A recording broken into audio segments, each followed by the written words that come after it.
ସାଙ୍ଗମାନେ ଆସନ୍ତୁ ବୁଲିଯିବା ଚନ୍ଦ୍ରଭାଗା ବେଳାଭୂମିରେ ଅନୁଷ୍ଠିତ ଆନ୍ତର୍ଜାତୀୟ ବାଲୁକା କଳା ପ୍ରଦର୍ଶନୀ ବା international sand art festival. Hello friends, welcome to my channel joy's living with Anurakta को। आज आम आसीचु पुरी कोणार्क बेलाभूमि में आज इंटरनेशनल सैंड आर्ट फेस्टिवल पड़ी 35 सैंड आर्ट होती। तो मुझे समस्त को गोटे गोटे कर सैंड आर्ट देखी। खाली इंडिया नुहे बहुत देशर रशिया जापान यहीपरी विभिन्न प्रकार देशर आसिक सैंड आर्ट कर। चलतु सेटार मजा नवा आ समस्त को देखा। पवन गाए गीत नदी झरणा हुए मित बड़ पहाड़ घेरा माटी चंदन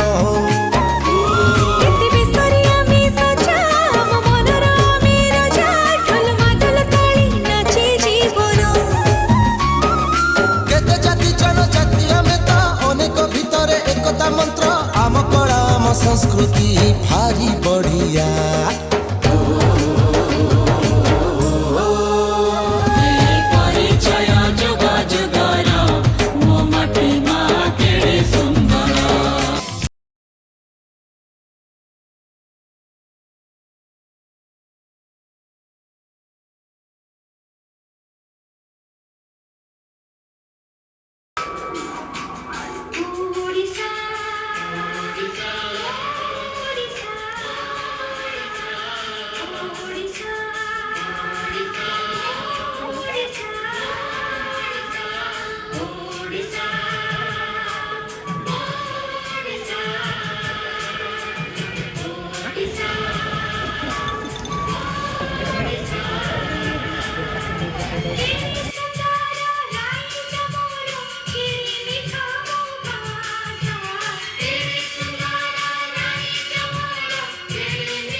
कला संस्कृति ऐतिह्य एवं परंपरारे परिपूर्ण आम ओडिशार सृष्टि एही बालुका कला, जार प्रचार एवं प्रसार धीरे धीरे विश्वव्यापक होईगलानी। जेपरी एक कलाकार निज मन और हृदयर अकुहा कथा को तुली माध्यम रंग भरी दे विभिन्न रूपरे आंकी दिए, ठीक सेहीपरि एक बालुका शिल्पी मध्य बालुका को तार हस्तर कोमल स्पर्शरे विभिन्न रूपरे सजेई दिए।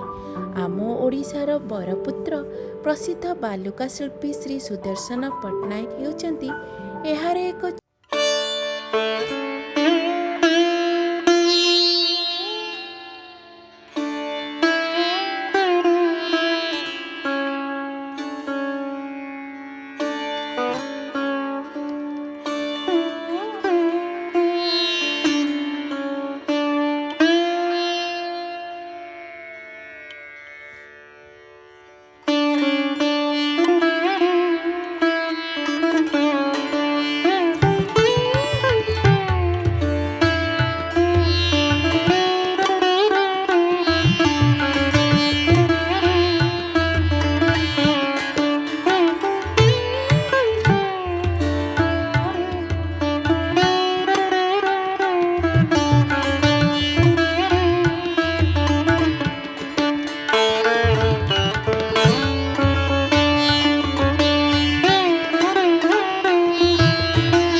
प्रभु जगन्नाथ रथ उपरे चढ़ी प्रभु जगन्नाथ को पूजा करने को चाहूले, किंतु सेठी ब्राह्मण माने तांको रथ चढ़ा अनुमति दे नथिले। बलराम दास अपमानित होई फेरी आसिले। तापरे से समुद्र कूल को जाई सेठारे बाली उपरे प्रभु श्री जगन्नाथ, बलभद्र एवं माता सुभद्रांको चित्र आंकी सेठारे तिनि ठाकुरंको पूजा करिथिले।